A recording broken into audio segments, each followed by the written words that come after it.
All right, we're back. Sikkim 365 Radio and 365 Sports. Dr. Linda Livingstone, President, Baylor University, with us on the show. And Dr. Livingstone, first of all, I know it's been a long couple of 2 or 3 days, the convention, Indianapolis, and you getting back. And thanks for your time. What was it like for you to be the one asked to present the legislation yesterday to the convention? Well, thanks for having me with you today, David. It's a pleasure to join you as always. It was a busy couple of days, but it was certainly a privilege to be able to make the motion for acceptance of the new Constitution. It's been a lot of work on the part of many people over several months and lots of input from across divisions and across institutions over that period of time. And so to sort of bring that to closure and to have a part in that was a real special opportunity. Broad strokes for people who may not understand NCAA governance or all that. You guys have are proposing to decentralize the oversight of college athletics. What does that really mean in simple terms for people? Sure.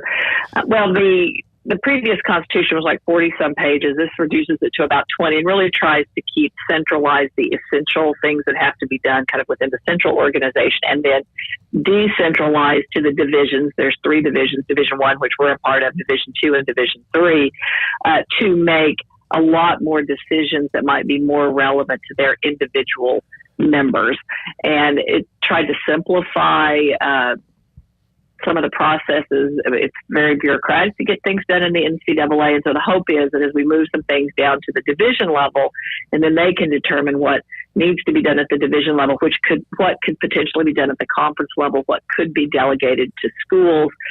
So each division has more autonomy while still under the central umbrella of the NCAA. Is it possible to know yet whether Division II or Division III, and I know Division III is non-scholarship, but they do get a piece, a small chunk, a piece of the NCAA revenue. Should they be concerned about being completely left out of any kind of revenue stream? One element of the new Constitution guarantees Division II and Division III the same percentage of revenue they've been getting. And so, and it also has some guarantees related to the types of services they'll continue to get from the central office. So the intent was to try to help ensure that they were able to continue to be successful at the level that they have been and to provide that ongoing, consistent level of support. One of the biggest reasons that this had to happen, Dr. Livingstone, was that the NCAA in its current form was pretty toothless when it came to punishing wrongdoing. Now, I understand that there's a lot of things that used to be illegal that are no longer illegal that have updated with modern times, and that's probably another reason you got to shave some pages off that Constitution. But when schools break the rules, will the new NCAA have teeth to punish them for doing so? So part of what has been delegated to each division is to really look at the enforcement elements most relevant to that division. One of the challenges that we have in the NCAA is that there's just tons of rules. And those have sort of been accumulated over many, many years. And the NCAA was already going through a process of trying to go through those and simplify, particularly at Division I, to try to make it, one, easier to comply, and then really say, what are those rules that matter the most, that link most directly to the values of the institution, the fairness of competition, and then what do we have rules about that we don't really need? And frankly, some of the rules that have caused us some issues from a legal perspective over time. So basically, Division I will have the opportunity now to look at its own approach to enforcement and what should that look like? What should we be having rules around? And then how are we going to, what's the mechanism going to be to hold people accountable to that and then to sanction individuals? The other thing you'll see in the Constitution is a pretty clear statement, a couple of clear statements related to enforcement. One, acknowledging that there are certain areas that really are the purview that should be enforced by other institutions or other entities and not the NCAA. And then also that there should really be an effort that those who were not involved in terms of student athletes and programs, that when it comes to enforcement and penalties, try to the extent possible not penalize those that had no role in the activities that took place, because that's been some of the criticism as well, that oftentimes it takes so long to get these cases through the process that when the penalties come down, you're penalizing people that had absolutely nothing to do with the infraction. So those are the kinds of things we're going to have to look at in Division I to ensure that our rules are around the right things that really matter. And then what's the process for enforcing, and what's the mechanism for sanctions that has some teeth and really matters to make a difference. Well, you're the president at Baylor, but you're a part of the Big 12 and on committees there, but you're also an Oklahoma State alum. Do you feel like that could be almost what the basketball team and Mike Boynton had to deal with this recently? I haven't looked at that case real directly or looked at it in comparison with those other similar cases. I certainly know that the folks at Oklahoma State were not pleased with that outcome. But I think that case is illustrative of some of the questions that people have and looking at whether there was fairness or not in that particular situation. I certainly, like I said, I don't really have an opinion about that because I haven't looked at it in enough detail to know. But those are the kinds of situations that I think raise a lot of questions that we've got to look at how we make sure that there's as much fairness as possible and that we're sanctioning the right things for the right reasons. Dr. Livingstone, do you feel like this is more than just another convention or legislation or meetings or committees or subcommittees?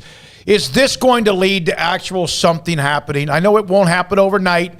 There was the vote yesterday, 80% to 20%, but is this actually going to get a big boat out in the ocean where it's going to go somewhere or just sit on the dock? Well, I'm on the Transformation Committee at Division I, and I think all along we've recognized that the most significant issues and the biggest concerns have been in Division I. So I think now we could have recognized that what we were doing with the Constitution was the first step, and that it actually then frees up the divisions to address their own issues. And so I think we would all acknowledge, and we've said this publicly, that the heavy lifting in many ways and the really hard work is now going to reside in that Transformation Committee of Division I. And I know that those of us that are on it are really committed to taking that very seriously. And we recognize the name of the committee is Transformation, and that's what people are expecting. And that's really what we need. So we haven't had any in-depth sort of working meetings yet. We've had some introductory meetings, but we'll get started with our rolling up our sleeves next week, and we're meeting weekly for the foreseeable future. So I certainly believe that group is deeply committed to that and really trying to make some significant changes that will set up Division I and just college athletics for continued success into the future. But we know it's not going to be easy work, and there's going to be some really hard issues that we're going to have to work through.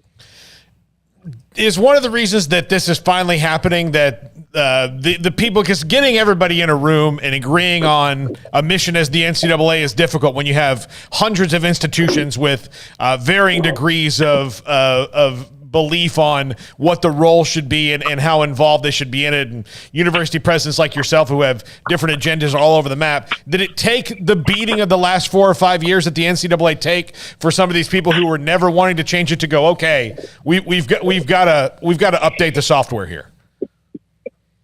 I think it became obvious over the last several years because of all the issues that we faced and the rapidity with which those happened, and really the difficulty in some ways that we had in the NCAA of being proactive in dealing with issues, and instead ended up being more reactive, which ended up obviously not necessarily being in what we think is the best interest of some of the things for our student athletes or even our sports programs broadly.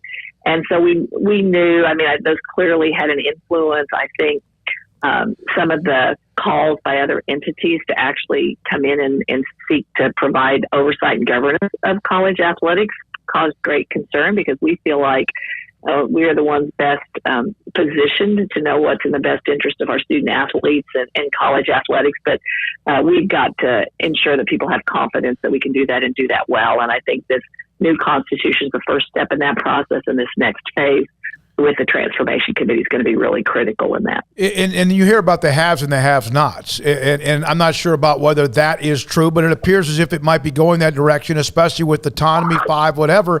But then again, Baylor, even though you've had an incredible run athletically, and you have a budget that's very large, and you guys have done incredibly well, and the new facilities going up, Is there still concerns about the haves and have-nots could also even gobble up some teams in Division One? Well, one of the things that we have to talk about on the transformation committee is what is it that makes it Division One, and what kind of binds us together as a division, and what should those elements be? And I think we're going to have that conversation, and it's going to be an important part of it. And I think we feel really strongly that there's a lot of diversity in Division One, and it's probably of all three divisions the most diverse division. You have the Power Five, the Autonomy Five, and then you've got schools that are in the FCS that don't necessarily, some of them don't even have football programs, but yet have really amazing other programs and basketball programs. So I think that's one of the questions and challenges is how do we work within that diversity? What does that look like going forward? And what does that say about who we are as Division One and what we should be as Division One? So I think there's going to all be the kinds of questions that we're talking about and addressing deeply in the weeks and months ahead. What has it been like for you to be now a part of a university that goes R1, be a part of a university that's having this success? Because we've heard, even seen during some of the realignment discussion, that wherever a school is, academically also makes a difference. It should. What does that mean now that it's been a few weeks since that came down?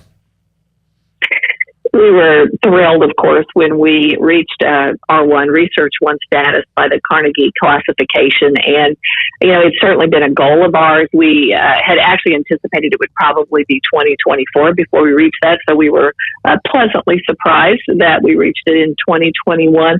But it's just good for the institution. Success in athletics is good for the institution. Success in academics is good for the institution. And if you look at the schools in the Power Five conferences, the vast majority of them are Research 1 universities. There are now only 2 private universities in the Power Five conferences that are not Research 1 universities. So there's a very high correlation between your academic profile, your research profile, and the success and quality of your athletic programs. And so we care deeply about both of these areas. They matter to each other. There's interplay between them, and we want to certainly continue to ensure that on the academic side of things, we're continuing to grow and develop and get better, and that we're doing the same thing on the athletic side of things because they matter to each other and they influence each other. Last thing, I know you got to go, Dr. Livingstone, is that when you arrived, and a lot of times that's going to be kind of a book or a chapter about your legacy, whatever, but where the university is now, R1, athletic success has been going on for quite some time, but it's been even bigger and deeper. And then where you are, you and Mac Rhodes are part of some of these committees. And I mean, it's pretty astounding that where Baylor is and where they have been, what has been accomplished. What does that mean to you? I think it's a testament to the Baylor community, the Baylor family, and the quality of people we have at this university, really at all levels. Our donor base, our leadership on the campus, our regent leadership now, that we're all focused on the same priorities. We're all deeply committed to those priorities, and we're all moving in the same direction. It really shows if you have alignment of priorities and direction, what it's like to be on the other side of these issues. And we just need to remember that and remain humble in the success that we're having. How much easier is your job because you are aligned, president, AD, coaches all the way down when it comes to athletics? It makes a huge difference. And the other thing that I love about Mac and his team and our coaches is how much they care about the rest of the university and how engaged they are in wanting to support what we're doing in academics, what we're doing in, the arts and other areas. And you do not see that alignment across the academic and athletic portions of many universities. And it makes a huge difference that we're all on the same page on all of these issues. And it has certainly contributed to our success. Thank you very much, Dr. Livingstone. Appreciate your time. Hey, happy to be with you today, David. Thank you again. Dr. Linda Livingstone, President, Baylor University, delivered the one who delivered the legislation for the vote yesterday in Indianapolis and a part of the Transformation Committee, which is a big deal. That committee might be more powerful than, I'm not sure about the alignment. That might be one of the most powerful parts of the NCAA now, and that's new. and she's on it, and a lot of different voices. And the fact that the R1 that came back in December, among other things as well, and appreciate her time coming back from Indianapolis and giving us 15 minutes. Yeah, good to hear from her. Get to talk to her maybe a couple times a year, and obviously been very busy. And I'm just kind of waiting to see what all this ultimately means. I mean, what rules are made, what changes occur. I mean, we know more changes are coming, and they're streamlining and all that. But what does that actually look like? Once we get on the other side of it. So I'm glad they're being proactive. I mean, that's the good news, is that's something the NCAA has not been for a very long time, and it's why they've been getting punched in the face over and over and over again from every angle, from every person that's had the ability to take a swing. They've swung and landed on the NCAA. So it's good to see them actually. It's good to see and feel like they're actually doing something, I guess is what I'm saying. And I have faith, if someone like Linda Livingstone's a part of a group, that there is work getting done and being done, and for the better. So yeah, that's all great. And she's done an amazing job since she's been on campus. I like what you said about enforcement, and that got to make the enforcement matter to people who broke the rules and not 4 or 5 years later. Well, that directly goes to Baylor. I mean, it does. And what you said about there are certain things that the NCAA has to tell this to people now because they didn't get it. Of course, they don't just listen to us because we've been saying it for 6 years. But the NCAA cannot enforce things that the cops have to do. That's not what the NCAA is. They are not. They don't have forensic. They don't have a CSI. They don't have that. So there are things that are going to happen that are going to be egregious. And hopefully they'll be less and less because we may have learned some lessons, but they're going to happen. And when they do, the NCAA cannot do anything about it. No, and again, the conflict, you and I, we've talked about this, Craig, Paul, our listeners, as far as the conflict of what Title IX really is, or what it should be, and what they should be handling and what they shouldn't be when it comes to things that are egregious or felonious, or even, just flat out illegal, or a police situation. All right, now, I want to do this. Armstrong, I know we got to, thanks to Dr. Linda Livingstone for being on. I'm sure she's pretty much got jet lag. Let's do it when we come back.